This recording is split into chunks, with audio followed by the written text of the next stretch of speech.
야! 함께하면 됩니다.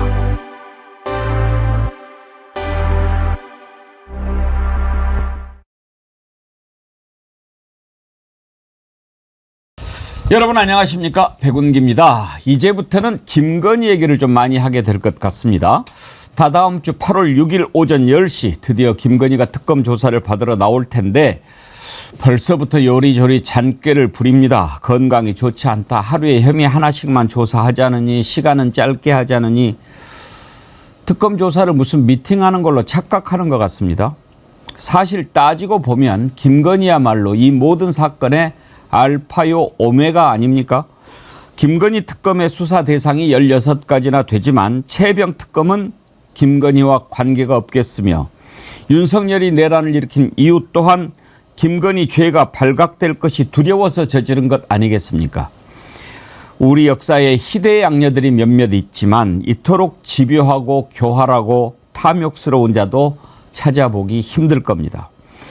헤쳐먹은 것만 생각해도 그 죄가 얼마나 클지 상상이 안 되는데 외국에 나가서 바이든 팔짱 끼고 리투아니아에서 명품 매장 찾아가고 온 국민을 부끄럽게 했던 죄는 또 어떻게 물어야 할지 우리 국민들 이제부터 담력을 좀 키워야 할 것 같습니다. 생방송 백운기의 정치 1번지 출발합니다. 예, 좀 어렵고 델리케이트한 주제였죠. 그래도 계속 함께해 주신 여러분들께 감사드립니다. 정어리몰에서 준비한 삼복도의 특별 보양식 2탄은 양념 오리 불고기입니다. 오리 연탄 불고기. 연탄 불고기는 더 맛있죠. 두 가지로 준비가 되어 있는데요. 그러니까 1등급 유황오리로 만든 오리 불고기인데요. 매콤 양념, 간장 양념 두 가지입니다. 이거 섞어서 먹고 싶다 그렇게 생각한 분들도 계신데 그게 안 된대요. 이게 배송에 문제가 있어가지고 둘 중에 하나 골라서 주문을 해주시면 되고요. 한 팩에 180g 들어있는데 모두 5팩 900g을 25,900원에 무료 배송. 5팩이면 온 가족이 충분히 드실 수 있지 않겠습니까? 그걸 25,900원에 드실 수 있다고 하니까 아주 가성비가 좋은 것 같습니다. 오리고기 좋은 건 다 아시잖아요. 제가 옛날에 한번 설명을 드렸는데 소고기는 가급적 피하고 돼지고기는 있으면 먹고 오리고기는 찾아서 먹어라. 그런 말이 있습니다. 그만큼 건강에 좋은 고기가 바로 오리고기니까 여름철에 한꺼번에 다 안 드셔도 됩니다. 180g 한 팩씩 포장되어 있으니까 냉동실에 보관하셨다가 입맛 떨어지고 힘 없을 때마다 한 번씩 꺼내서 드시면 든든한 한 끼 되실 것 같습니다. 그리고 정어리몰에서 준비한 여름 특별 기획 쿨 썸머 이벤트 정어리몰에서 직접 제작한 고급 손 선풍기 5만 원 이상 구매하시면 사은품으로 증정하고 있는데요. 어제도 설명을 드렸는데 꼭 방송에서 소개하는 상품을 구입해야만 이 선풍기 드리는 건 아니고 정어리몰에 있는 어떤 상품이시든지 한번 주문할 때 합계가 5만 원이 넘으면 이 손 선풍기 보내드리니까요. 이럴 때 하나씩 장만해서 더위에 잘 이겨내시기 바랍니다. 감사합니다. 윤재은님은 기독교인이신가 봐요. 주님 정어리 TV를 사용하여 주시옵소서 기도해 주셨는데 진심으로 감사드립니다. 예, 이제 다시 폭염입니다. 지금 전국이 아주 가마솥인데요. 오늘 서울 지방 최고 기온이 36도, 내일은 37도, 모레는 38도 이렇게 됩니다. 36.5도가 사람의 체온 아닙니까? 사람의 체온보다도 기온이 더 높아지면 원래 이 체온을 보호하기 위해서 땀이 이렇게 나가는 거 아닙니까? 근데 바깥 기온이 더 더우면 그 배출이 안 된단 말이에요. 그래서 더 힘들죠.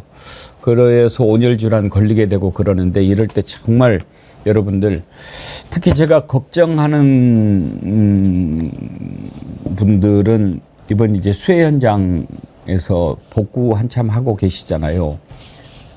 얼마나 지금 치워야 할 것들, 다시 정리해야 될 것들, 그렇지 않아도 지금 망연자실해 있는데 그거 하는데 힘드실 텐데 이 뙤약볕에서 복구 작업 하셔야 되고 요즘에 이제 그 자원봉사하러 가시는 분들이 계속 늘어나고 계시더라고요. 이번 주말에 아예 휴가를 반납하고 현장에 가서 돕겠다 이러는 분들이 많으신데 정말 그 건강 잘 챙기셔야 됩니다. 반드시 휴식 시간 딱 정해서 얼마 하고 쉬시고 길이 멀 때는 잘 쉬는 게 중요합니다. 너무 짧은 시간 안에 뭔가 해보려고 막 무리하지 마시고 반드시 물 많이 드시고 그늘에서 좀 쉬셨다가 하시고 그렇게 하시기를 꼭 당부드립니다. 자, 오늘 함께 하실 세 분 패널 소개합니다. 윤경호 퓨처미디어 연구소장님, 안진걸 민생경제연구소장님, 신유진 변호사님 어서 오십시오. 안녕하세요. 신유진 변호사님 오늘 파란색이 참 어울립니다. 크로마키 때문에 걱정했는데 네. 잘 살렸습니다. 네, 좀 시원해 보시는 분들이라도 조금 시원해 보이시라고 일부러 좀 하늘색으로 입고 왔는데 크로마키가 좀 있어가지고 제가 네. 예, 뭐 그렇게 입고 오셔도 우리가 또 잘 그런데 이제 우리가 이렇게 되면 색깔이 좀 바뀌는구나 뒤에 거기에 맞추다 보니까 예. 저만 쨍하게 나오네요. 오늘 주인공은 저네요. 예. 자, 오늘 김건희 얘기부터 시작해야 될 텐데 아마 앞으로는 계속 김건희 얘기 많이 나올 네. 겁니다. 사실 김건희가 알파요 오메가 아닙니까? 배준희님 모든 길은 로마로 통하는 게 아니라 김건희로 통하는군요. 그러는데 사실 김건희 빼고는 이 모든 게 설명이 안 되죠, 윤경호 소장님. 윤석열 재직 3년, 아니 3년이 아니죠. 2년 6개월. 그 윤석열 재직 기간에도 김건희 얘기만 나오면 모든 게 꼬여버리고 그리고 김건희로부터 시작돼서 김건희로 끝나는 그러니까 결국 김건희부터 지금 먼저 수사했어야 되는 건데 지금 돌이켜보면요. 윤석열이 이 고생을 만약에 김건희 특검을 받았으면 어쩌고 저쩌고 점점점 이런 얘기하는 분들이 있잖아요. 근데 그 자체가 윤석열의 사고 구조나 지금까지 김건희의 그 설치고 다녔던 걸 감안하면 원천적으로 불가능했던 얘기니까요. 하여튼 빨리 저는 빨리 합당한 벌을 내릴 수 있도록 빨리 진행이 돼야 된다 이런 생각합니다. 김건희는 사실 대선 치르기 전부터 문제가 되지 않았습니까? 이제는 여러 가지 얘기들이 많이 드러날 겁니다. 줄리 의혹부터. 그런데 이제 금기어가 됐고 제가 여러분께 몇 번 말씀드렸죠. 제가 좀 윤석열 정부 출범 이후에 역정이 좀 복잡하지 않습니까? 그게 다 김건희 때문이었습니다. 이쪽 방송에서 그만두고 또 저쪽 방송 갔는데 거기서도 못하게 되고 그러면서 하얀 나비 부르면서 퇴장하고 그랬던 게요. 다 김건희 때문이었어요. 그때 그 책임자가 저한테 그래요. 윤석열은 해도 괜찮은데 김건희는 좀 안 하면 안 되겠습니까? 아니 어떻게 김건희를 안 하냐. 그 우리가 못합니다. 그랬다니까요. 안진걸 소장. 맞습니다. 알고 있습니다. 소문이 났습니다. 당시에 그 KBC 정치의원이 그만두실 때부터 이건 외압이다. KBC가 한번 윤석열 탄핵에 대한 여론조사를 한 적이 있어요. 네. 눈치 없이. 그래갖고 저는 엄청 인용했거든요. 그때 KBC 관계자한테 연락이 왔어요. 아니 우리가 한번 여론을 떠보려고 하긴 했는데 그걸 안진걸 소장이 집회에서도 발언하고 사방팔방 이야기하고 용산에 귀에 들어간 것 같다. 자제해달라고. 자기 회사가 조사한 것을 남이 이야기해주면 좋은 거잖아요. 미안한데 자제해달라고 연락이 왔는데 그 후에 몇 달 후에 우리 앵커님이 낙마했는 사건인데 정말 모든 것이 김건희입니다, 여러분. 요즘에 제보 계속 들어오잖아요. 김건희 특검에도 제보가 엄청 들어간대요. 저한테 제가 계속 말씀드리잖아요. 금융지주 몇 곳, 대기업 몇 곳에 직접 김건희가 자기 사람 심어라. 그 다음에 그 회장 조심해라. 협박도 직접 당했다는 거예요. 자기가 마음에 안 들면. 요게 아마 저는 특검 조사에서 명쾌하게 추가로 밝혀질 이슈입니다. 상상을 초월한 일이죠. MECH님 이름도 옛날 이름으로 돌릴 것을 명한다 그러셨는데 그 처음부터 얼마나 막 설마 할 정도의 말들이 많이 나왔습니까? 그런데 이제는 그런 게 다 사실로 드러나고 있어요. 아니면 아니 더 큰 것들이 설마 했던 것 이상으로 그렇게 막 터져 나올 겁니다. 지금 드러나고 있는 것만 해도 네. 다 맞아 들어가잖아요. 그렇습니다. 의혹으로 제기됐던 그 모든 문제에 대해서 사실 이제 오늘 방송 주제이기도 하지만 특검에서 낱낱이 하나하나 빠짐없이 현미경처럼 들여다보고 있는 것이 너무 진짜 감사하고 저희가 그 당시에 뭐 언론으로 보도됐던 그 하나하나 놓치지 않고 있다라는 생각에 정말 감사하고 또 감사할 뿐입니다.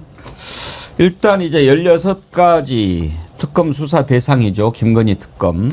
김건희한테 8월 6일 오전 10시 네. 나와라 그렇게 통보를 했는데요. 김건희 쪽에서 참 가관입니다. 조사 방식을 좀 협의를 하자. 건강이 안 좋으니까 지금 혐의가 여러 가지가 있는데 하루에 하나만 하자. 그리고 조사 사이에 한 사나흘은 쉬게 해주고 조사 시간도 오후 6시 전에 딱 끝내고 신유진 변호사님 네. 피의자가 저런 경우가 세상 천지에 존재하지 않는 일입니다. 어디 피의자가 무슨 조사를 어떻게 하고 뭐 하루에 한 가지를 조사하라는 등 이게 지금 김건희는 지금까지 자기가 윤석열과 결혼 전부터도 검찰로부터 여러 가지 특혜를 받아왔던 걸로 의심되는 부분이 많지 않습니까? 특히 어머니 최은순 씨 관련된 재판에 영향을 미친 것도 그렇고요. 뭐 검찰 조사는 말도 못하고요. 그런데 더군다나 검찰총장을 지낸 사람의 또 아내로 또 대통령 부인 노릇까지 하다 보니까 당시 검찰 조사 때 어떻게 했습니까? 검찰들 이리 와. 휴대전화 내놓고 여기 딱 앉아. 그래 거기 앉아 거기 앉아가지고 할 말씀 해봐. 뭐 이런 식으로 이 말도 안 되는 출장 조사 서비스를 받았던 자이기 때문에 지금 이런 생각을 하는데 망상에서 못 태어나왔다. 네. 마치 본 것 같이 얘기하시네요. 근데 아직도 지가 뭐가 되는 걸로 착각하는 것 같아요. 그러니까 지금 말씀하신 검찰에게 지난번에 출장 조사 그게 먹혔다는 거, 이제 그게 저런 무리한 요구를 하게 만드는, 좀 표현을 거칠게 하면 간이 부어서 하는 얘기가 나오게 만드는 배경 아닌가 싶은데요. 저는 김건희 얘기할 때마다 참 좀 조금만 시간을 돌이켜 가지고요. 윤석열이 검찰총장 될 때 청문회부터 그다음에 대선 후보 토론회까지 이어지는 과정에서 김건희에 대해서 그렇게 많은 추문, 그다음에 카더라 뭐 다 포함해서 그래 나왔는데 그걸 정말 1700 몇십만의 유권자가 그게 뭐가 문제야? 라고 했던 게 도대체 무슨 사연이었을까? 무슨 배경이었을까? 무슨 심리가 작동했길래 그랬을까? 그게 우리 역사를 얼마나 퇴행시켰는지를 지금 그 김건희가 뭐가 문제야라고 생각했던 분들은 조금이라도 반성하고 계실까, 그런 얘기를 감히 한번 던져봅니다. 고신당 TV님, 명신이란 무속에서 먼저 죽은 형제의 신을 말하는 것으로 알고 있습니다. 요즘은 잘 안 쓰는 신명의 이름이기도 하지만 신명이란 신령님을 일컫는 말이죠. 신명을 앞뒤로 바꾸면 명신인데 무속과는 참 끈질긴 인연인 것 같습니다. 무당만 하지 왜 그랬을까요? 그러셨는데, 안진걸 소장님, 예. 김건희가 운영하던 게 코바나 컨텐츠잖아요. 맞습니다. 근데 오늘 제가 어떤 글을 하나 받았는데, 이 제사를 일본에서 올릴 때 쓰는 향이 짙은 꽃을 코바나라고 한대요. 코바나. 네. 일본말 좀 아십니까? 아니 저도 이게 궁금해가지고 코바나 이걸 좀 찾아봤습니다. 코바나. 네. 일본에서 코바나 그러면 콧방울을 떠올리는데 이 제사에 사용하는 꽃, 그거는 코우바나. 네, 코바나. 이렇게 발음을 한대요. 그래서 지금 뭐 아마테라스? 네, 아마테라스. 이것도 나오고. 예. 그러니까 이 이름 자체도 뭔가 그것과 연관이 돼 있는 게 아닌가 생각이 충분히 들어요. 그럴 수 있습니다. 건진건이. 이 개명도 그렇게 했다는 설 있잖아요. 근데 그런 말은 들었어요. 건이라는 이름을 이건희 회장처럼 돈을 많이 이렇게 벌려고 건이라고 지었다 뭐 그런. 그러니까 건진건이 남매처럼 지었다는 설, 이건희를 염두했다는 설, 이 두 설이 있는데 둘 다일 수도 있죠. 건진건의해서 떼돈을 벌자. 엄청난 특혜와 비리로 뇌물과. 근데 정말 코바나는 정말 제가 생각지도 못했네. 그런 충분히 있을 수 있는 게 이 건진 일당의 종교가 일광 조계종인데 우리 조계종 아무 상관없는 일본 불교의 한 분파인데 그때 정말 그게 제일 먼저 알려진 끔찍한 사건 아닙니까? 소 가죽을 벗겨서 치성을 올리는데 불교는 살생을 금지했으니까 있을 수 없는 짓을 한 거거든요. 근데 거기에 버젓이 윤석열, 김건희 연등이 달려 있었지 않습니까? 돈도 내고 달았겠죠. 그러니까 거기서부터 굉장히 사이비 무속 주술 세력이고 일본 천황을 모시는 어떤 종교들하고 관련이 깊다 이런 의심을 샀는데 코바나 컨텐츠도 충분히 그럴 수 있는 사람들입니다. 예. 지금 뭐 이렇게 저렇게 조사 방식을 협의하자 이렇게 말도 안 되는 얘기를 하니까 김건희 특검 쪽에서 점잖게 그런 소리 하지 마라 얘기를 하더군요. 한번 들어보시죠.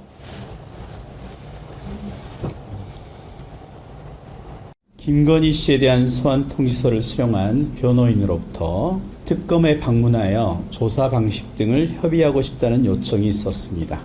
특검은 별도의 협의는 불필요하고 통지된 일자에 출석하는 것으로 충분하다는 뜻을 전달하였습니다. 표현을 참 점잖게 했는데 이제 쉽게 말하면 그거죠. 헛소리 말고 나와 그 얘기죠. 뭘 저런 말도 안 되는 얘기를. 근데 이제 지금 저렇게 한 자락 까는 걸 보면 네. 순순히 나올지 나와서 제대로 조사받을지 조사받다가 이럴지 좀 그런 생각 들지 않습니까? 근데 조사는 받으러 나올 거예요. 조사 불응하면은 체포영장을 청구하는데 굉장히 유리한 조건이 되기 때문에 조사를 받는 거는 받는 건데 조사 받는 과정에서 솔직히 뭐 사실대로 하나라도 이야기하겠습니까? 전부 다 거짓말을 한다거나 제대로 뭐 기억이 나지 않는다, 모르는 일이다, 내가 관여한 바 없다 이런 식으로 대응하지 않을까 그렇게 생각합니다. 그 특검이 8월 6일로 소환 일자를 잡은 것까지에서도 특검이 너무 시간을 줬다라는 일각의 비판도 있었거든요. 근데 그 김건희식 변호사들이 온갖 꼼수와 막 땡깡을 부려갖고 어쩔 수 없이 그러면 충분히 시간 주겠다 해서 진짜 8월 6일로 정말 시간 정말 충분히 준 거잖아요. 준비할 기간.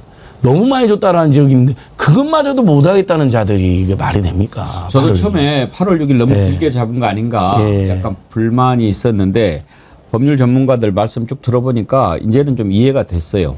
오히려 다른 핑계를 못 대게 하는. 그 안에 뭐 또 이번에 근데 뭐 김건희가 그랬다면서요. 그날 병원 예약이 있긴 있는데 나가겠다. 아이고 그러셔요.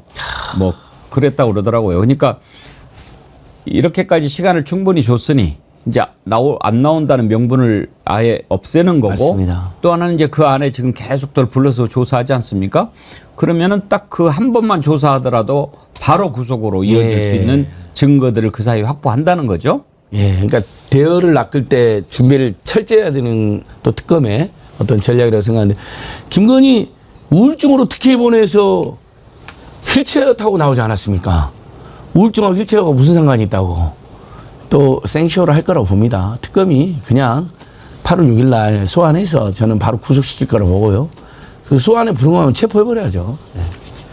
일각에서는 뭐 또 불응할 경우에 이번에도 체포영장 뭐 발부 내지는 집행 미뤄지고 또 주저하는 거 아니야 이런 얘기 하는데 사실 전직 대통령이라는 신분을 가진 윤석열에 대해서는 뭐 이런저런 이유로 구치소에서 인치조차도 물론 뭐 서울구치소장이 내부에 협력을 했다 이런 있지만 그러나 전직 대통령의 배우자에 대해서 체포영장을 뭐 미루거나 이런 거 안 할 거다 이런 염려는 아마 안 하셔도 될 겁니다. 만약에 불응할 경우는 가차없이 체포영장으로 이어지고 그리고 바로 구속영장 저는 뭐 그 대목에 대해서는 과연 어떻게 할까 저도 궁금하긴 합니다.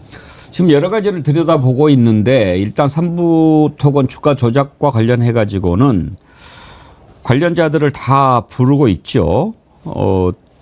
이일준 회장, 이응건 전 대표이사 이렇게 두 사람 대질 조사를 했다고 그러는데 신유진 변호사님, 이 대질 조사는 어떤 의미가 있는 겁니까? 일단 대질 조사는 서로 관련된 사건에서 상호 간에 진술이 엇갈리는 경우입니다. 그래서 서로 그 진술을 함께 있는 자리에서 해본 다음에 그 진술 태도라든지 그런 거 모든 거를 고려할 수 있도록 보고서를 작성하는 거고요. 그 대질조사해서 어쨌든 대질조사를 통해서 나온 결과로 각자 이 자의 말의 모순이 어디 부분인지를 정확하게 밝히는 거죠. 그 삼부토건도 그렇고 지금 이제 김예성이라고 하는 사람을 통해서 돈을 빼돌리는 것들도 다 이제 나올 겁니다. 지금 도망가 있지만 어디 멀리 가겠습니까? 곧바로 잡히겠죠. 그리고 도망갔다라고 하는 것 자체가 죄를 인정하는 것을 보여주는 거죠.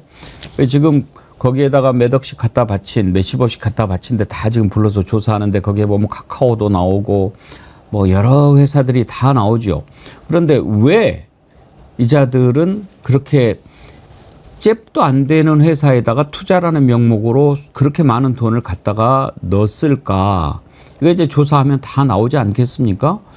그런데 윤경호 소장님, 전체적으로 그 회사들이 다 그때 당시에 뭔가 걸려있는 회사들이죠. 뭐 그런 점도 있고요. 공기업도 심지어 있습니다. 한국증권금융. 뭐 주식 투자를 하는 분들은 증권금융이라는 이름을 가지는 회사가 어떤 역할을 하는지 잘 아실 거예요. 주식 투자하는 분들에게 일종의 신용 뭐 대출도 해주고 심지어 거기서 수신 행위도 해요. IRP 상품에 파격적인 금리를 제시해가지고 일반 수신 업무까지 하는데 이런 곳에서조차 50억을 했어요. 근데 그 증권금융의 사장을 당시에 하고 있던 친구는 기재부 정통 관료 출신이에요. 금융감독위원회에서 1급까지 거친 친구예요. 이런 친구들이 도대체 뭐 어떤 압력과 어떤 전화, 어떤 지시를 받았길래 그렇게 덥석 50억을 냈을까? 나머지 효성이라든지 카카오 모빌리티라든지 뭐 기타 등등 뭐 금액에 따라서 과다에 다르긴 하지만 이들이 앵커 말씀하신 것처럼 다 뭔가에 발목이 잡혀 있는 친구들이었어요. 공정위 또는 검찰 또는 뭐 하도급 관련 뭐 이런 뭐 하다못해 그런 걸로도 문제 제기가 돼 있고 당국으로부터 뭔가 조사를 앞두고 있고 그러니까 좀 표현을 바꿔서 뒤가 구린 데들만 골라가지고 그렇게 톡 건드리니까 그냥 알아서 달려가서 덥석 돈을 갖다 바치는 그런 모습이다 이렇게 정리할 수 있을 것 같아요. 지금 김건희 특검이 출범하면서 우리가 새롭게 알게 된 사실 하나가 집사 게이트거든요. 지금 얘기하고 있는 부분. IMS 모빌리티인가 하는 말도 안 되는 회사에다가 이렇게 수많은 대기업들이 돈을 갖다 박은 이유가 뭔가 이렇게 들여다보는데 집사 게이트? 이게 뭐였지? 우리가 그때 알게 되지 않았습니까? 그래서 당초 16개 항목에 들어있지 않다는 이유로 법원에서 압수수색 영장 기각하기도 했지요. 그런데 지금 김건희 특검 제가 계속 말씀드리죠. 어제 박찬대 후보한테도 이거 특검법 개정해서라도 인력을 더 보강해야 되는 거 아닌가.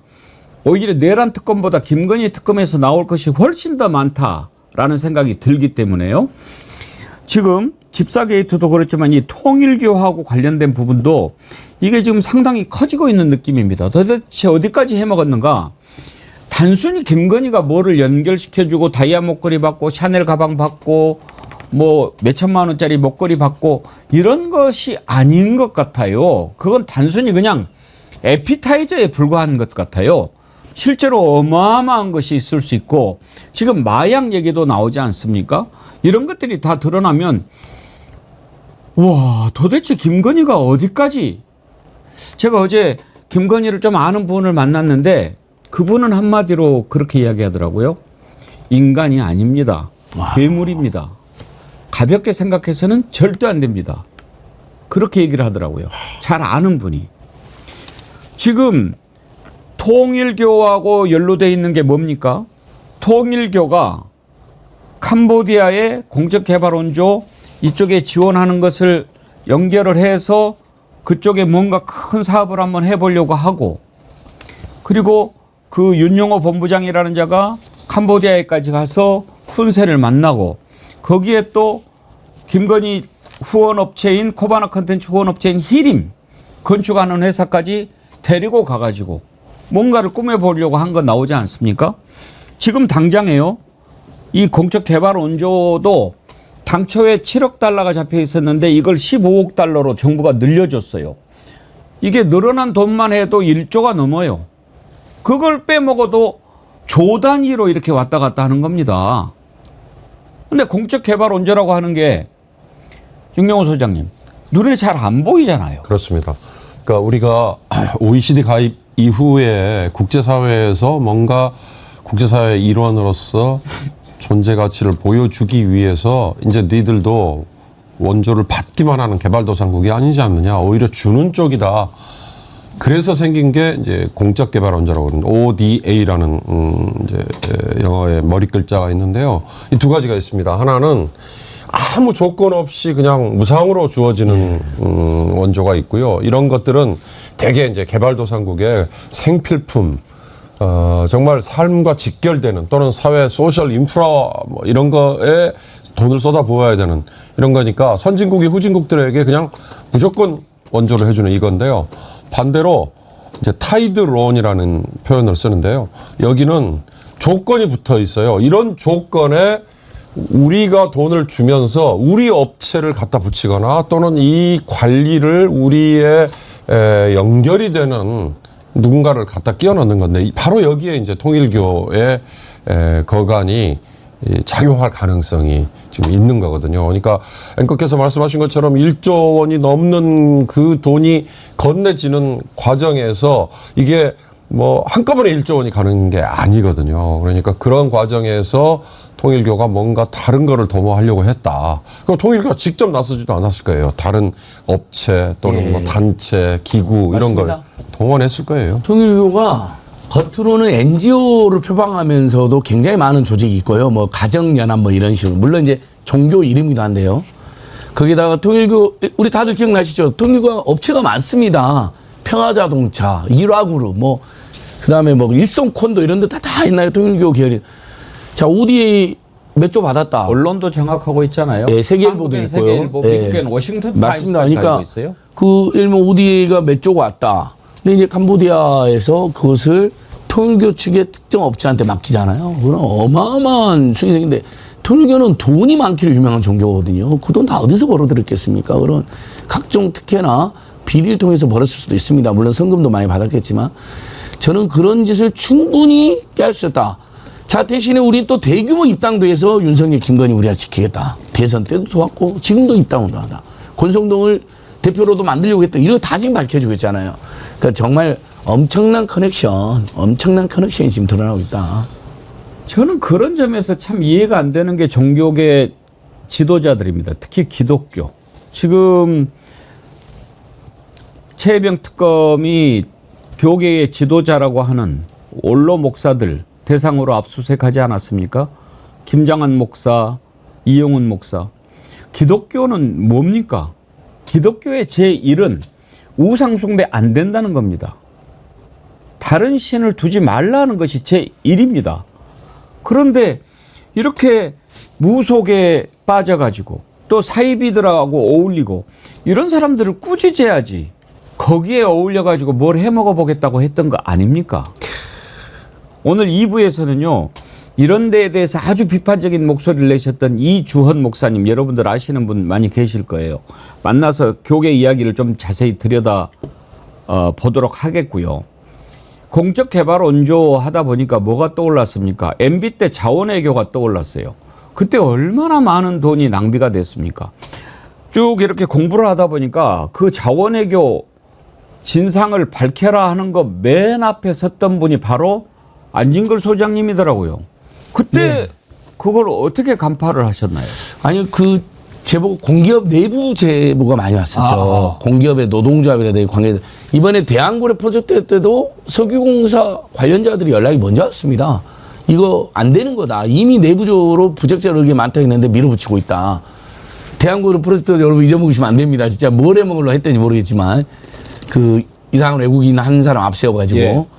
네. 두 가지였을 거예요. 이거 해먹고 그때 당시 논란이 됐던 거 관심 돌리고.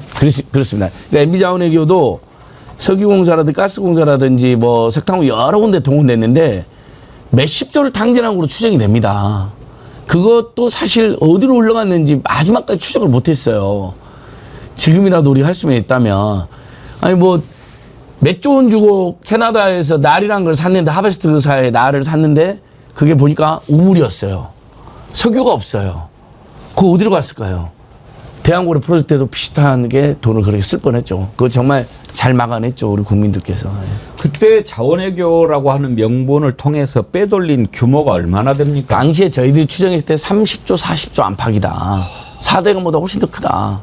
그렇게 추정을 했습니다. 그러면 어떤 식으로 해먹습니까? 그걸 좀 우리가 알아야 ODA 자금 빼돌리는 것도 한번 유출을 해볼 수 있을 것 같아요. 그러니까 캐나다에서 그때 이제 사실 폐 유전이나 다름없는 데를 몇 조 원 주고 사고 그 돈이 이제 어디로 갔느냐는 거죠. 누가 받았잖아요.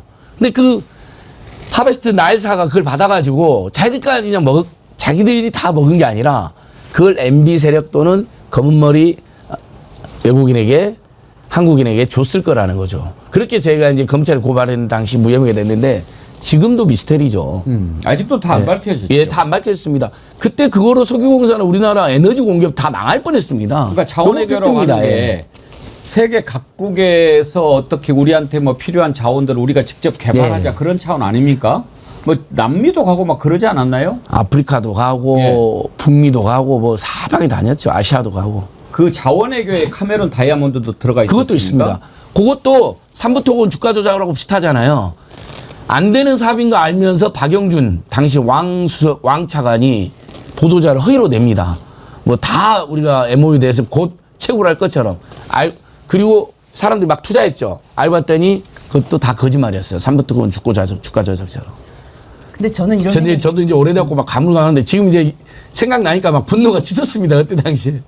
저는 이런 생각이 들어요. 김건희가 이제 기존에는 도이치모터스 주가 조작 관련해서 이제 여러 가지 작전 세력들과 함께 일을 해왔고 또 삼부토건 이거를 어떻게 해서 뻥튀기를 하면은 어떤 효과로 내가 돈을 벌 수 있지 이렇게 해서 또 많은 사람들이 관련돼 있지 않습니까? 그리고 준비도 좀 많이 하고 뭐 물론 양평 고속도로도 이 근처에 우리 땅이 있으니까 이걸 어떻게 하면은 우리 땅에 유리하게 이 고속도로를 틀어볼까 이런 다양한 사업들을 하고 구상하고 있다가 통일교로부터 이 캄보디아 ODA 이야기를 들은 겁니다. 그러니까 이거 참 ODA라는 게 그 나라의 공적 원조로 돈을 쏘아주고 그다음에 거기서 어떻게 인출을 해도 이건 어차피 원조이기 때문에 이것에 대한 사업을 막 증명을 하는 게 아니라서 오히려 이게 더 사업성이 더 좋은 거 아니야? 이게 가장 어떻게 보면 수익성이 좋을 수 있겠다.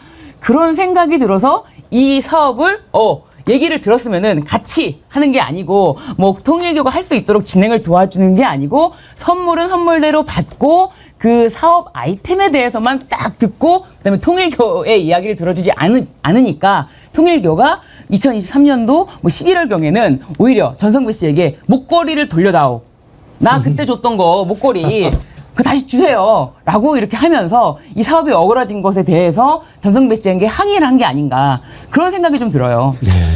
통일교는 지금 생각해 보면 윤석열이 대통령 당선됐을 때부터 이건 완전히 우리한테 기회가 왔다 이런 생각을 했을 것 같아요. 왜냐하면 김충식이 문선명 비서였잖아요. 네. 그러니까 김충식이 누굽니까? 최은순이 내연남으로 알려져 있지 않습니까? 윤석열의 장인어른이라고 저희는 부르고 있습니다. 윤석열의 장인. 예. 그러니 김충식은 이건 이제 완전히 찬스인 거죠. 통일교에다가 내가 얘들 내 자식들이니까 내가 알아서 다 해줄게. 그래서 이렇게 연결을 해서 김건희 만나서 이렇게 하고 다 그랬을 거 아닙니까? 근데 문제는 이렇게 뭐 공적 개발 원조하고 막 이런다고 하는데 언론들이 노란한 거 아닙니까? 그러니까요. 그 통일교 지금 하려다가 실패한 셈이 됐는데 YTN 인수 그렇죠. 또 이게 뇌관이 저는 될 수도 있다라고 보는데요. 이건 어떻게 보면 진작에 포기 내지는 그냥 이 방향이 틀어졌기 때문에 수사 대상이 아닐 수도 있다 그러지만 통일교가 얼마나 이 여러 군데를 장악하려고 했는가 딱 드러나는 표상이 저는 YTN 인수 시도였다고 보는데요. 사실 캄보디아 개발 사업 같은 거는 우리 국가 차원에서 ODA로 캄보디아에게 얼마를 주기로 했다 이렇게 약속을 한 거라면 이 통일교의 중간에 뭐 거간 노릇을 하고 뭐 사기성도 있고 하더라도 이걸 다시 철회하기는 쉽지 않거든요. 지금 그러니까 김충식이 소환 얘기는 안 나옵니까? 지금 김충식 소환 얘기는 지금 당장 보도된 거는 확인이 안 되지 않나요? 아니 지금 그 김충식을 한 2주 전에 그 무소속 체육진흥원 등이랑 우리가 고발을 했습니다. 기자회견도 하고 국회에서 윤석열, 김건희, 최은순 비례 몸통은 김충식이다. 그래서 지금 특검에도 그 내용이 들어가 있을 겁니다. 정식으로 고발해놨기 때문에. 아마 근데 지금 당장 소환이는 안 나오는데 특검이 워낙 광범위하게 모든 자료를 검토하고 있으니까 김충식을 검토하지 않을 수가 없죠. 안영걸 소장님이 지금 김건희 특검 조사하는 거 쭉 보면서 이러이러한 부분들 반드시 좀 들여다봐야 된다라고 생각하는 것도 있습니까? 제일 지금 이제 특검이 방향을 잘 잡은 게요. 서울 양평 고속도로에 전력을 다 하고 있잖아요. 그다음에 공공지구 비리. 양평에서 이 김건희 일가가 했던 것은 특검이 봐도 도저히 납득이 안 되고 너무나 비리진가 많다 해서 그 부분에 전념하고 그다음에 이제 집사 게이트잖아요. 180억 최소 180억 그 전까지 하면 더 많은 돈을 김혜성이라는 작자한테 다 갖다 바쳤다는데 내놓으라 하는 대기업들이 이 두 개로 방향을 잘 잡은 것 같아요. 증거가 가장 많다고 생각하고 거기에다가 이제 김건희 세력이 통일교랑 결탁된 거 그다음에 하나 더 각종 대기업 인사하고 경영에 부당 개입한 거 이렇게 네 가지가 지금 처음에 이렇게 두각을 드러낸 것 같은데 방향을 잘 잡았다. 왜냐하면 국민들께서 딱 납득하기 쉽고 증거가 많은 것부터 해야지 더 특검 수사에 탄력이 붙잖아요. 지지가 더 올라가고.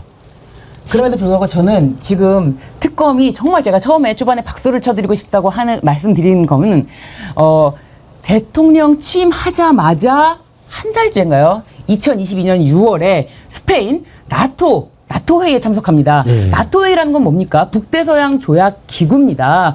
북대서양 나라의 군사 협력 기구예요. 그런데 이게 우리나라가 처음 방문한 게 2022년인데요. 참 거기를 왜 가지 싶었는데 유럽을 좋아하더라고요. 김건희 씨가. 제가 봤을 때는 유럽에 가면은 명품 쇼핑이 용이하지 않을까 그런 생각을 실제로 했던 것 같아요. 그래서 심지어 그 나토 순방 갈 때 그 1호기에 민간인 신분의 신모 씨, 이원모 비서관의 아내죠. 네. 아내를 태우고 갑니다. 그런데 이 신모 씨가 심지어 그 스페인에 사전 답사를 가요. 그렇다면 이 군사회의에 민간인 신분의 신모 씨를 데리고 가는 것도 문제고 사전 답사는 어떻게 했으며 그리고 그 다음 해 두 번째에는 실제로 명품 쇼핑을 한 것이 한국 언론이 아니라 현지 리투아니아 언론을 통해서 보도가 되고요. 보도가 되면서 그 리투아니아에 있는 명품 매장 사장님이 명품을 구입했다. 이렇게 인터뷰까지 합니다. 심지어 그 다음 날은 다른 수행원들이 와서 구입했다. 뭐 이런 모든 사실까지 낱낱이 들여다보고 있다는 사실에 정말 박수를 드리지 않을 수가 없습니다. 네. 그때 당시에 그렇게 설명했는데 이제 다 그게 통일교에서 들어간 걸로 나오고 있지 않습니까? 영수증도 다 예. 나오고. 당시에 장신구가 1억 원 안팎의 장신구를 몸에 둘렀는데 재산신고가 없거든요. 그러면 그것은 뇌물 아니면 무상으로 빌린 건데 네. 그건 다 불법입니다. 뇌물 그렇죠. 아니면 김영란법 이 위반이고. 목걸이는 예. 반클리프고요. 예. 통일교에서 제공한 목걸이는 그라프입니다. 네네네. 그러니까 다른 거예요. 네, 다른 다른 목걸이인데 요 목걸이를 예. 사실 그때 당시에 대통령실 해명으로는 빌렸다라고 했어요. 빌렸다라고 했는데 이번에 저 목걸이는 반클리프의 나팔입니다. 그래서 요거는 통일교에서 제공한 거랑 다른 건데 요거를 빌렸다라고 해명을 하니까 통일교에서 뭘 빌려 우리가 그냥 선물해 줄게 라고 하면서 다른 6천만 원대의 선물을 준 건데 제가 봤을 때 저 목걸이가 상당히 큽니다. 제가 봤을 때 6천만 원이 더 할 것 같은데 예. 6천만 원대라고 해요. 저게 지금 딱 봐도 지금 목에 지금 굉장히 크게 있잖아요. 저 정도면은 제가 봤을 때 6천만 원 이상 한다라고 보여지고요. 네네. 잘하시네요. 예. 그럼 다이아가 박혀 있나요? 저거 다 다이아입니다. 아, 그래요? 저 모든 게 다이아입니다. 예. 큐빅 아닙니다. 저 모든 게 다이아입니다. 그리고 크기가 예. 상당히 큽니다. 그래서 저게요 사이즈가 큰 거잖아요. 네. 1억이 넘는다는 얘기. 저는 1억이 넘는 것 저희들이 같아요. 그때 네. 1억 안팎이라고 고발. 예. 저것도 예. 제가 고발했습니다. 예. 뇌물 아니면 김영란법 위반이다라고. 그래서 저 목걸이를 빌렸다라고 대통령실에서 보도를 냈는데 빌린 것이 아니다. 나는 그렇게 반박한 적이 없다라고 하면서 특검에다가 그 사실을 자신이 거짓말을 한 것은 아니고 이건 대통령실에서 잘못한 거야라고 하면서 의견서를 냈다는 겁니다. 이런 것도 다 지금 조사를 하고 그리고 2023년에 대통령실에서 이런 순방이라든지 이 정상 외교 이런 데 쓰는 예비비만 532억이라고 합니다. 그럼 이 532억 중에 혹시 이 국가 돈으로 저런 명품 쇼핑에 사용하는 건 아닌지 이런 것도 좀 궁금합니다. 왜냐하면 저런 명품이 말씀드렸지만 저게 막 1억 이렇게 한단 말이에요. 그럼 저거를 다 현금으로 쓸 수도 없고 카드 한도 이런 것도 있지 않습니까? 그렇기 때문에 국가 돈이 혹시 저기 쓰인 건 아닌지 특검이 이런 것까지 낱낱이 들여다본다고 합니다. 지금 그동안에 통일교에서는 우리하고는 관련이 없다. 뭐 딱 선을 그었지만 방금 연합뉴스 속보를 보니까요. 특검에서 그 윤용호 본부장이 배후에 한학자 총재를 비롯한 교단 윗선이 있었다는 구체적인 진술을 확보했다. 뭐 그랬죠 뭐. 짐작컨대 그러지 않겠습니까? 6천만 원짜리 또는 1억 원을 호가할 거라고 예상되는 뇌물을 선물이라는 명목하에 대통령 배우자에게 갖다 바치는 거를 저런 밑에 있는 본부장 정도가 알아서 했을까? 반드시 그건 뭐 위에 2인자 또는 정점에 있는 한학자 총재 지시 내지는 뭐 사후 승인 이런 것들이 당연히 있지 않을까. 근데 저는요, 김건희 수사에서 정말로 규명이 지금 우리 신 변호사님 얘기가 중요한 건데 지금 막 섞여 있어요. 그러니까 뭐냐면 통일교나 이런 곳에서 김건희 목에다가 저기 걸어준 저런 것들을 뇌물로 갖다 바친 거. 저거는 드러난 거잖아요. 근데 그게 아니라 정말 순방 중에 몰래 사가지고 그걸 들여온 거. 이런 거는 정상 외교에서는 있을 수 없는 거거든요. 왜냐하면요. 각국의 정상들은 그 수행원을 포함해서 되게 전용기로 가잖아요. 그러면 세관 입출입 때 흔히 말하는 프리패스를 다 적용해 준단 말이죠. 그걸 악용해서 몰래 명품, 고가의 명품을 거기다 숨겨가지고 들어갔다 또는 나왔다. 그러면은요, 상대 나라에서 그걸 모를 것 같습니까? 다 알면서 사실은 문제 제기를 나중에 할 수도 있어요. 아마 슬쩍 나온 보도 중에 네덜란드였나요? 사전에 이 프로토콜 가지고 지나치게 윤석열 대통령실에서 요구 사항이 많다 그래가지고 대사가 항의까지 했던 맞습니다. 해프닝 기억나시죠? 네. 이런 것들이 제가 짐작하기에는 어떻게 이럴 수가 있느냐. 이건 외교 행랑이나 뭐 이런 거에다가 숨겨가지고 뭔가를 가지고 들어왔거나 나갔거나 시도를 하려고 했거나 이런 게 만약에 규명이 된다면 그건 정말 천인공노한 일이 설마 하는 일이 사실이었네라고 나올 수 있을 거예요. 그러니까 뭐 진짜 한두 가지가 아닌데 갑자기 독일은 가겠다고 해서 순방 취소가 엄청난 외교적 결례도 자행하지 않았습니까? 2023년 나토 또 가가지고 생각해보니까 그때 서울 양평고속도로 때문에 난리가 났는데 갑자기 온희룡을 거기 폴란드에 데리고 갑니다. 그리고 우크라이나 전격 방문하고 그 전후가 완전히 삼부토건 주가 조작이 황금기였잖아요. 네. 그러니까 이게 전부 다 기생충 하나대로 애들은 다 계획이 있었던 거예요. 네. 서울 양평 고속도로가 좌절되니까 온희룡 시켜서 백지화 하라고 온희룡 있다가 당황해 갖고 백지화 하겠습니다 하고 그것은 포기 단계가 되는 거죠. 그럼 우크라이나도 폴란드 같이 가서 그러면 삼부토건 주가 조작으로 올인하자. 둘 다를 추진하다가. 그러니까요. 그리고 캄보디아. 뭔가 하나가 안 되면 다른 것들로 더 크게 판을 벌려나가는 과정이 아니었나. 이게 저는 다 지금 만천에 드러나고 있다. 예. 이제 이런 것들은 법을 어긴 거고 또 죄가 명확하니까 이제 조사해서 다 처벌을 하고 그러는데요. 사실 김건희 하면은 우리가 참 부끄러운 장면들도 몇 가지 있어요. 그거는 또 어떻게 해야 되는가 참 속상한 부분이요. 지금도 기억나는 게 그때가 그 바이든 팔짱끼였던 게 언제죠? 사진 한번 띄워봐 주실래요? 그때가 22년 11월 캄보디아에서 아세안 그 회의가 열렸는데 그때 관람한찬에 김건희가 바이든과 팔짱을 끼고 사진을 찍었던 거. 그러면서 가슴을 탁 이렇게 그냥 붙이고 저기 하는데 저는 그걸 보는 순간에 얼마나 부끄러웠는지 말이죠.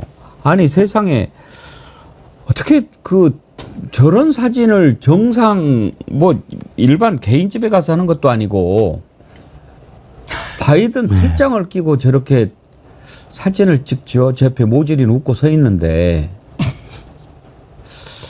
나 저걸 보면서 또 저 모질이는 자기 책상에다가 트루만 그 또 명패 붙여놓잖아요. 제가 그때도 몇 번이나 얘기했어요. 저거 당장 띄어라.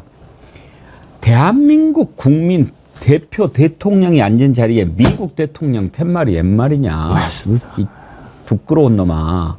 그랬는데 마누라는 저러고 다녔어요. 신효진 변호사님. 네. 아니 저 바이든 옆에서 저게 무슨 작품입니까? 심지어 저 사진을 윤석열이 있을 때도 찍었지만 윤석열이 없는 사진. 이게 이제 다른 사진입니다. 어쨌든 같은 날이고 다른 같은 장소지만 두 번 찍은 거예요. 본인이 그러니까 대통령이에요, 본인이 대통령. 본인이 주인공이에요. 네. 이 주인공 이거를 단둘이 있는 사진을 꼭 남기고 싶었던 강한 의지가 아니었나.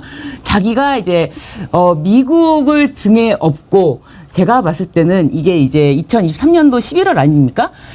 자신이 저는 차기 대통령을 꿈꾸고 있었다. 그렇게 보여져요. 그래서 차기 대통령을 꿈꾸면서 미국 대통령과의 친분을 과시하는 그런 걸 남겨놔야 돼. 그리고 이게 윤석열이 옆에 있으면은 거리적거리니까 안 돼. 그래서 일부러 저렇게 둘이서 찍은 사진을 남겨놓은 게 아닌가. 그런데 그 사진을 찍은 폼이 어떻게 보면 차기 대통령, 마음속으로는 차기 대통령을 꿈꾸지만 옛날 버릇이 나왔다. 그렇게 생각이 듭니다. 옛날 뭐 이게 당시에도 뭐 외교적 별로 논란부터 시작해서 직업의식. 옛날 버릇이 나왔다. 오빠. 아니까. 예. 아니 뭐 기자님들한테도 다 오빠라 그랬잖아요. 네. 아 오빠 우리가 청와대 들어가면은 놀러 오라고 그러지 않았나요? 네. 예. 어디 근본을 감출 수 있겠습니까? 지금 이제 박사학위도 취소됐죠. 예. 석사학위 취소됐고 참 저렇게 부끄러운 사람을 그렇다고 또 졸졸졸 쫓아다니는 사람들은 뭐겠습니까? 그 근본을 아니까 그거를 다 알면서도 이용해 먹으려고 달라붙었던 더러운 자식들, 기생충들이죠. 기생충. 그 기생충들의 말로도 이제 궁금합니다. 어떻게 될지. 그건 어땠습니까? 또 리투아니아에 가가지고 명품 매장 방문했는데 지금 이제 바이든 날리면은 외교부 장관이 MBC에 사과하고 또 뭐 정리가 되고 있죠. 이때도 말도 안 되는 변명을 했어요. 호객행위를 해가지고 끌려 들어갔다고. 무려 16명의 경호원에 둘러싸여서 호객행위를 했다. 이게 말이 안 되죠. 저게 두블로란인가요? 네, 두블로라이. 네. 발음도 어려운. 네. 저렇게 사진을 현지 매체에서 찍어서 보도를 했는데 그거 보면서 얼마나 참 대한민국이라고 하는 나라를 우습게 보겠습니까? 저런 부끄러운 국민들 부끄럽게 한 건 뭐 물을 죄 없습니까? 실제로 단지 부끄럽게만 한 게 아니라 저런데 모두 다 국가적 비용이 들어간 거 아닙니까? 예. 그런데 저기를 갔으니 국가적 비용을 물어내라 할 수는 없지만 저때 단 1원이라도 국비가 쓰였다면 그 돈 다 토해내야죠. 그리고 저거는 배임죄에도 해당됩니다. 특고행령도 되는데 네. 저는 분명히 김건희가 특수활동비를 사용했을 가능성이 매우 높다고 봅니다. 이 부분 특검이 반드시 수사해 줬으면 좋겠어요. 윤석열, 한동훈이 특검비를 엄청나게 쓴 걸 너무 잘 알잖아요. 특수활동비. 아, 이거 영수증도 안 남는구나. 영수증이 없는데. 예. 그러니까 딱 그걸 배워서 잘하고 있으니까. 그리고 윤석열이 특수활동비 받아갖고 얼마나 많이 갖다 줬겠어요. 하룻밤에 막 1억씩 받아갖고 저렇게 나눠 먹었다는데 수백만 원씩. 특수활동비로 딱 써버리면 아무도 흔적도 안 남으니까. 지 돈으로 쓸 사람이 절대 아닙니다. 그리고 어디 명품관이 호객행위를 합니까? 웬만한 명품관은 아무나 못 들어오게 하잖아요. 예. 막 줄 서라고 그러고. 거짓말을 너무 입에 침 담바로 합니다. 나 줄 서라는 거 싫어서 명품관 안 가요. 아, 그것 때문에. 예, 오직 줄 서는 게 싫어서 안 가신다는. 그래서 요즘에는 줄을 안 서고 핸드폰으로 딱 해놓으면 연락이 옵니다. 그때 들어가시면 몰라도 돼요. 돼요. 잘하십니다. 네, 네. 예. 자, 김건희에 대해서 다룰 것이 이제 무궁무진하니까 오늘 이 정도 하겠습니다. 일단 윤석열은 지금 오늘이 재판이 있는 날인데 오늘도 안 나왔어요. 그렇죠. 나올 리가 없죠. 그럼 왜냐하면 앞으로 어떻게 하겠다는 겁니까? 제가 봤을 때는 재판을 나오는 거는 자기가 지금 어쨌든 마치 정치적 박해를 받고 있는 모양새를 만들어야 되지 않겠습니까? 제가 2평 남짓한 공간에서 너무 좁고 너무 힘들고 그래서 실제로 페이스북에 글도 올라가지 않았습니까? 정치적 박해를 받는다. 이런 것은 나 하나로 족하다라고 했지 않습니까? 그런데 이런 글을 본인이 직접 작성해서 올려달라고 부탁했을까? 저는 그거는 좀 의문이고 이게 글이 실제로 올라갔는지도 본인이 모를 수도 있다. 페이스북 관리를 이미 밖에서 하고 있기 때문에 그거 메시지를 본인이 실제로 올리지 않았을 것뿐만 아니라 모를 수도 있다. 그렇기 때문에 본인은 계속 정치적 박해를 받는 모양새를 연출해야 되기 때문에 계속 나올 수가 없는 거죠. 못 나와요. 근데 이렇게 안 나오면 어떻게 합니까? 원래 형사재판은 출석 의무가 있지 않나요? 출석 의무가 있는데 재판부에서도 어차피 지금 출석 불응을 하고 그래서 그 변호인들 입회 하에 변호인들은 다 출석을 했으니까요. 그래서 이 피고인의 출석 자체가 없이도 할 수 있는 그런 조사 형식으로 재판을 진행하고 있고요. 그리고 뭐 어쨌든 이 나중에 뭐 윤석열이 계속 재판에 대해서 비토를 한다라고 하면은 법원이 지금도 당장 구인을 할 수가 있습니다. 그 법원이 구인을 할 수 있는 권한이 있음에도 지귀연 판사가 풀어주지 않았습니까? 풀어줬기 때문에 다시 불러오지도 못하는 거예요. 그러니까 지기현이가 지금 재판장이지 않습니까? 그러면 자 구인을 하든지 아니면은 이런 식으로 재판에 불응하면 속도를 빨리빨리 내가지고 그냥 1심 선고하면 되는 거 아닙니까? 그러나 지금 속도 낼 가능성이 없어 보인다 싶은 게 이러다가 6개월 그냥 경고하는 거 아닌가 뭐 이런 지금 우려까지도 하잖아요. 지기현의 그 날짜와 시간 가지고 풀어줬던 그 법 기술을 감안하면 그래서 저는 이번에 특검이 추가 기소를 한 게 재판부가 병합이 되는 게 아니라 새롭게 배당 그 기사가 나와서 오히려 그런 변화가 좀 돌파구가 혹시 되지 않을까 그런 기대를 조금 했거든요. 앞으로 좀 봐야 되겠죠. 일단 지금 뭐 이런 식으로 하고 그러면 빨리빨리 정리를 해야 지금 또 외환죄도 들여다보고 있지 않습니까? 무인기 같은 경우에는 이제 사실로 다 드러나고 있는 상황인데 이것도 해야 될 일이 많고 그러는데 법원에서 저런 식으로 계속 네 그러세요 쉬세요 이렇게 하고 있으면 진도가 나갑니까?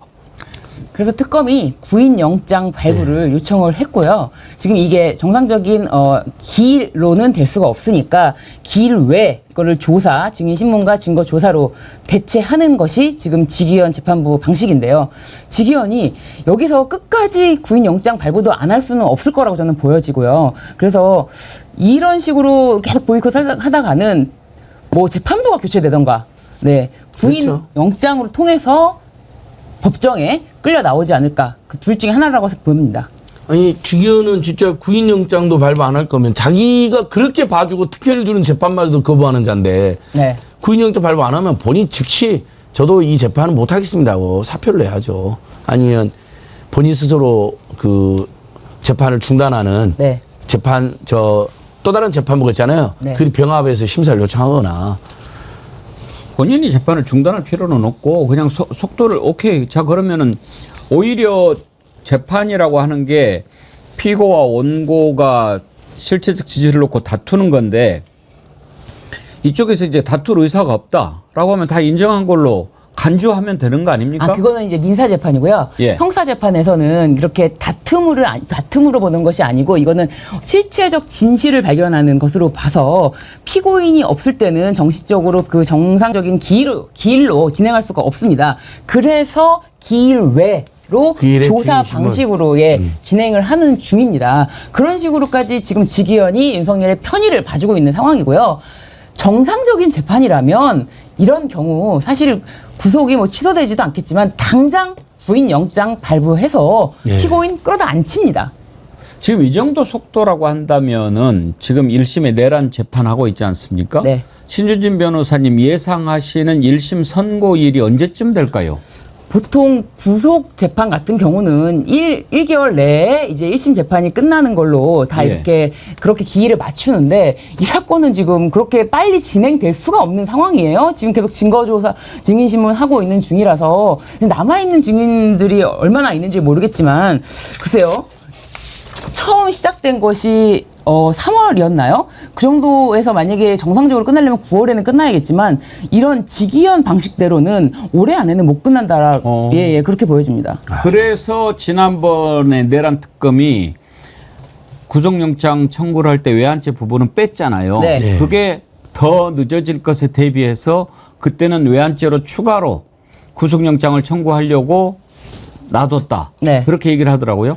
그리고 외환죄 관련해서는 지금 뭐 윤석열뿐만 아니라 외환죄에 관련돼 있는 김용대 드론사 사령관도 무인기를 날린 원인이 북의 도발을 유도하는 거 아닙니까? 무인기를 날려서 거기 떨어지니까 박수치면서 좋아하고 그리고 이게 떨어졌는데도 오히려 작전 실패가 아니다. 이거 표창을 하라. 뭐 이런 이야기까지 나오는 거 보면은 김용대 사령관은 단순히 뭐 무인기 관련해서 자신이 어떤 작전 지시를 한 게 아니라 엄연히 일반 이적죄, 즉 우리나라 군사상 이익을 해할 목적으로 무인기를 보냈고 이것에 대해서는 대통령으로부터의 지시가 있지 않았을까? 이것은 외환죄입니다. 근데 외환죄에 관련해서 김용대 사령관에도 구속영장 청구할 때 들어가지 않았거든요. 그런 점에서 아직 외환죄는 수사 중이다라고 봐야 될 것 같습니다. 지금 평양 침투 작전에 들어갔던 조종사 증언이 나오고 있는데 그때 당시에도 작전이 위험하다. 네. 그리고 위법하다. 네. 그런 반응이 나왔다고 네. 그 조종사가 증언을 했어요. 그러면서 목표지의 좌표를 비행하기 직전에 상부에서 불러줬다. 이렇게 이제 여러 가지 증언들이 나오고 김용대도 그렇고 김계환 해병대 사령관도 그렇고 이 드론 사령관이나 해병대 사령관이나 구속영장 심사하러 가기 전에는 다 부인했다가 이제 구속될 것 같으니까 아이고 이거 진실을 말하지 않으면 큰일 나겠구나 해서 그 영장 실질 심사하는 그 법정에서 다 털어놓더라고요. 그래서 김계환도 경로한 거 맞습니다. 김용대도 보낸 거 맞습니다. 이렇게 지금 이야기를 하지 않나요? 그렇게 다 드러나는데 이게 외환죄가 이석기 그 당시 내란 음모 대법원에서 판단했을 때 그게 기준이 된다는 얘기가 있더라고요. 이거는 신유진 변호사님 무슨 준용입니까?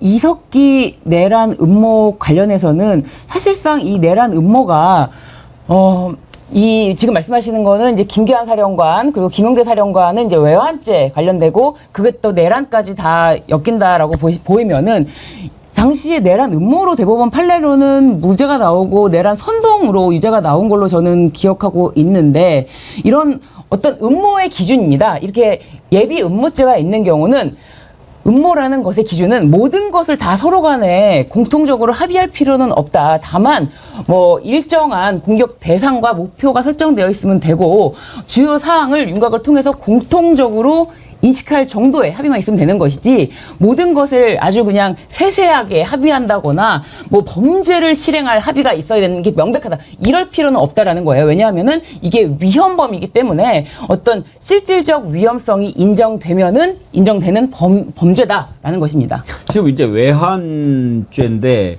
뭐 여러 가지 외환 유치도 있고 일반 이적도 있고 지금 어떤 혐의로 기소를 할지 주목이 되는데 외환 유치는 외국과 통모하여 뭐 이렇게 돼 있기 때문에 안 된다라고 하지만 이석기 내란 음모 관련된 판례를 준용을 해 보면 외환 유치 예비 음모를 적용했다. 이걸로는 적용할 수 있지 않느냐 그런 논리인 것 같아요. 그러니까요. 그래서 기소가 가능하다 이건데 근데 모르겠습니다. 이건 뭐 아주 전문적인 법 분야이기 때문에 그러니까 외환 유치이려면 통모라는 게 핵심이잖아요.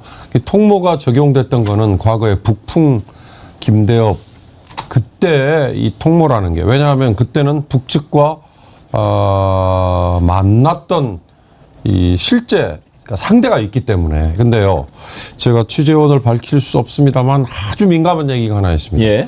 우리가 무인기를 날려 보낸 게 수차례잖아요. 그 중에 하나가 떨어져서 북한이 그때 반응을 보였지 않습니까? 그런데 안타깝게도 북한의 방공망이 완전히 뚫려 있었다. 무슨 얘기냐? 그렇게 여러 차례 무인기를 날려보냈는데 북한이 그걸 감지하지 못하고 있었다. 그게 떨어질 때까지. 그래서 북한이 이걸 좀 표현이 그렇습니다만 창피해서 이 얘기를 인정할 수가 없는 상황까지도. 그래서 북한의 방공망이 얼마나 엉망인지. 그러니까 위성을 이용하는 또는 레이더의 센서를 이용하는 그리고 육안으로 이 셋 중에 세 번째만 가능하지 앞에 두 가지는 작동이 안 되는 상황이다. 이런 얘기를 제가 사실은 있겠죠. 들어서 그래서 북한이 그냥 입을 닫고 있잖아요. 그래서 더 이 통모라는 거에 대한 진전을 할 수 없다 이런 얘기를 들었는데요. 이것도 아마 특검이 나중에 이거에 대해서 이렇게 소상하게 밝힐 수 있을까. 그리고 앵커께서 말씀하신 것처럼 외환 유치를 넣지만 외환 유치의 예비 음모라는 것까지 과연 가능할까. 그러려면 북한과의 연결고리가 조금이라도 있어야 되는데 그걸 만약에 찾아내지 못하면 어렵지 않느냐. 이제 그런 신중론도 있다. 예. 그걸 전해드립니다. 근데 사실 그래서 그 통모 부분이 어렵지 않느냐 그런 부분도 있지만 사실 노상원 수첩에는 그 북한을 실제로 끌어들이려고 했던 계획이 구체적으로 담겨 있었고요. 그리고 실제로 비상계엄 선포 직전에 그 정보사령부 요원들이 몽골에서 대북 공작을 하려던 것을 뭐 체포 당해가지고 추방 당했는데 그때 문상호 사령관이 가서 데리고 오지 않았습니까? 그런데 또 문상호가 그 계엄 5일 전에는 대만에 가서 우리나라 계엄에 대해서 지지해달라 뭐 이런 것을 공작을 했다. 그래서 실제로 우리나라 계엄이 선포가 되자 대만 민진당인가요? 거기서는 우리나라 계엄을 지지하는 그런 성명을 SNS를 통해서 발표하기도 했고 그래서 이런 부분을 사실상 공작을 하다가 실패한 부분은 있지만 공작을 하려 했던 부분은 노상원 수첩에는 또 상세하게 적혀져 있습니다. 예. 옛날에 이석기 의원이 내란 선전선동은 무죄가 맞고 예비 음모 이제 일반 형법에서 예비 음모가 처벌 안 하는데 내란하고 외환에만 이건 중대한 범죄에서 인정하는데 이석기 의원은 그거잖아요. 그 강의한 거잖아요. 강의. 그쵸. 우리가 비합법 조직이 있다. 나중에 혁명의 그날에 오면 무슨 전화국이라든지 통신을 접수해야 된다.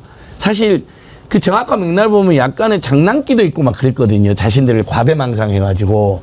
근데 그걸로 예비 음모죄로 징역 12년이 선고됐는데 그 이석기 전 의원이 한 그 강의 등에서 밝힌 내용에 비하면 이 지금 윤석열, 김용대 일당이 한 것은 훨씬 더 구체적이고 훨씬 더 위험하잖아요. 그러면 외환에 실행까지, 그러니까 통모까지는 가지 않았다 하더라도 통모까지를 가정한 예비 음모로는 충분히 단죄 가능성은 높아 보입니다. 뭐 몽골에서 공작 행위도 있었고 그러니까요. 예. 근데 실제로 그 북한이 침투 사실을 알 수 없을 정도로 방공망이 허약했을 수도 있지만 김정은 관저 위에 그리고 바로 그 옆에까지 침투해서 추락까지 했으면 알았을 수도 있겠죠. 그런데 당시에는 북한이 대응할 만한 여력도 없고 우크라이나 전쟁 때문에 놓치는 그런 분석해보는 그런 것도 있을 수 있었다고 또 군사 전문가들은 얘기하더군요. 예, 짧게 한 가지 더 짚어보고 마치겠습니다. 혹시 안진걸 소장님 돌고래 유괴단이라고 들어봤어요? 돌고래 유괴단? 네네. 몰라요? 너무 그 국가적으로 중요한 문제만 신경 쓰시는 것 같아요. 죄송합니다. 예. 이게 저도 오늘 사실 처음 알았어요. 예. 이번에 우리 그 에이펙이 올해 우리나라에서 열리잖아요. 예. 10월 말에 경주에서 열리는데 이 에이펙 정상회의 홍보대사로 가수 지드래곤 위촉한다고 그건 김민석 봤습니다. 총리가. 네. 예. 근데 거기에 이 돌고래 유괴단이라고 하는 데가 영상 제작을 맡았는데 요즘에 이게 아주 화제래요. 관련된 영상 한번 보여주실래요? 이라고 하고요. 오늘 뭐 지금 기사 나간 것 같은데 그 지드래곤 씨가 이제 홍보대사가 되셔가지고 저 입장에서는 지금 아직 이제 국민들이 에이펙 국민도 그렇고 해외에도 아직 에이펙을 경주에서 우리가 개최한다는 걸 모르는 사람들이 좀 있는 것 같아서 이제 그걸 어떻게 더 알릴 수 있는지에 대해서 생각을 하고 있어요. 그래서 그 시나리오는 대충 생각한 건 있는데 지금 말씀드릴 수는 없고 최대한 지금 말씀 주신 거 들으니까 뭐가 중요하고 어떤 방향으로 어필이 돼야 되는지는 알 것 같거든요. 그래서 그런 방향으로 저는 준비 빨리 해가지고 지금 시간이 없어가지고 최대한 빨리 작업해서 잘 하겠습니다. 아니, 저렇게 말씀하시는 분들이 제일 든든해요. 박수 한번 쳐주시죠. 우리 돌고래 유괴단 이름이 좀 신박하죠? 네. 무게단이. 벌써 포탈에 엄청 떠 있네요. 아, 예, 그렇더라고요. 그 맛보기로 뭐 영상 혹시 하나 뭐 볼 수 있는 거 없습니까? 돌고래 유괴단? 예. 나중에 기회 되면 보여드리기로 하든지요. 지금 방금 말씀하신 분이 돌고래 크리에이티브 유괴단의 스튜디오 돌고래 유괴단의 신우석 감독. 네, 신우석 감독. 유명하신 분인가 봐요. 예, 요즘에 굉장히 영상 제작으로 유명한 분으로 저도 그렇게 알고 있습니다. 환상합시다 우리. 저렇게 유명하신 분이라는데. 저한테 물어보셨으면 제가 또 모른다고 또 창피해. 지드래곤은 압니다. 지드래곤. 예, 지드래곤. 권지용님은 압니다. 네, 우리 정어리언 분들께서 힘을 좀만 모아주셔서, 네, 이제 80만으로 가고 있는 정어리언, 네, 100만까지. 준비됐어요? 네. 한번 잠깐 봐봅시다. 예. 피자 시켰냐? 어디 거 시켰어? 도민.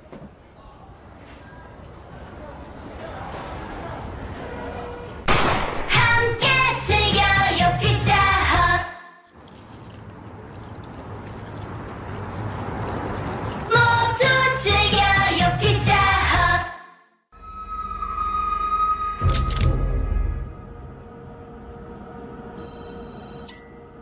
팔천팔백원에 즐겨요 피자 헛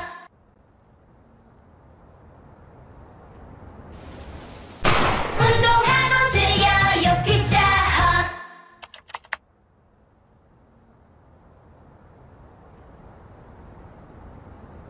본의 아니게 피자 광고를 해버려요. 그러니까 자관 우리가 상상하기 힘든 예. 그런 방식으로 접근하는 거죠. 아주 크리에이티브하게. 그러니까 정부 광고를 예. 정부를 홍보하는 사실 그거잖아요. 예. 그걸 저렇게 민간에서 그리고 젊은 애들 사이에서 아주 인기를 끌고 있는 저런 업체를 채택해서 맡겼다. 이게 파격적인 거죠. 제가 보기에는 그런 게 먹힐 수 있죠. 거기에 이제 K 컬처, K 팝 뭐 이런 것들이 다 가미되지 않을까. 그렇죠. 지금 뭐 이제 새 정부에 상당히 민간 기업에서 활약하던 사람들이 많이 들어갔으니까 그런 변화도 많이 예상해 볼 수 있지요. 저렇게 신박한 광고를 만드는 사람이 이제 또 홍보 영상을 만든다고 하니까 기대를 해보도록 하겠습니다. 너무 재밌네요. 맥도날드하고 KFC가 피자헛을 먹네요. 아, 그랬나요? 예, 그게 그다음에 저 서부 영화 중공 클린트 이스트우드를 패러디한 것 같은데 그렇죠? 옛날 석양의 무법자. 그렇죠. 예. 예, 그것도 생각나고. 난 그러니까 크리트 이스트우드인 줄 알았어. 예, 과거와 현재와 뇌절이 그러니까 뇌를 막 그 뇌가- 반복을 시켜서 절망을 시킨다는 뜻인 아니, 거거든요. 내가 절었다 아주 내가 절단났다 뭐 그런 뜻이래요. 난 뇌절도 오늘 처음 봤어. 아유, 죄송합니다. 저희가 설명할 단어를 생각 못 해갖고. 똑같은 말 또는 행동을 반복해서 상대방을 질리게 하는 것을 부정적으로 지칭하는 말인데 저런 경우는 오히려 광고에서는 저렇게 함으로써 뇌에 각인을 시키는 긍정적 예, 용어로 예, 쓰였네요. 알겠습니다. 오늘 1부는 여기까지 하고 2부에서는 아까 말씀드린 대로 성남 바른교회 이주헌 목사님 모시고 현재 여러 가지 논란이 되고 있는 교계 문제 한번 들여다보도록 하죠.